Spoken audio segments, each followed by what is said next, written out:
Yeah. Yeah. I got my headphones on today.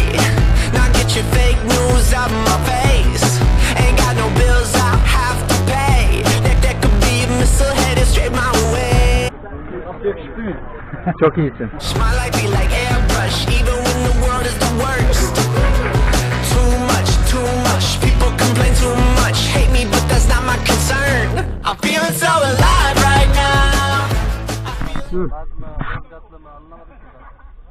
Kayıttayız. I guess I got my head in the clouds. Right now, right now. Right now, right now. I'm not fazed by the things you gotta say. I guess I got. Ne oldu? Hocam iyi misin? Kafa mı gitti? Ben her yerdeyim abi. İnşallah.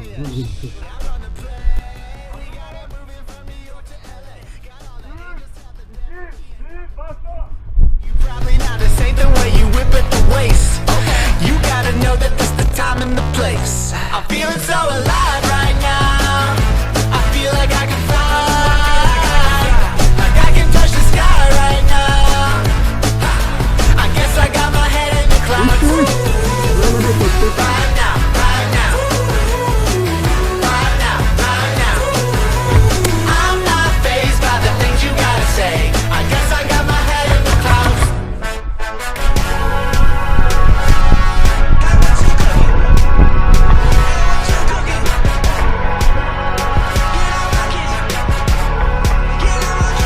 I'm feeling so alive right now. I feel like I can fly, like I can touch the sky right now. I guess I got my head in the clouds. Nasıl ya? Tamam hadi deneyelim abi.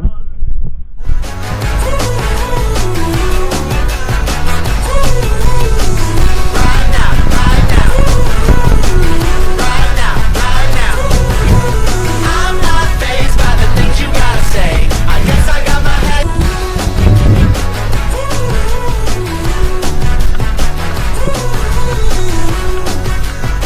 Vuruldum. Right now, right now. Right now, right now. I'm not fazed by the things you gotta say. I guess I got my head in the clouds. Ya yan çıktın ya sadece kafan.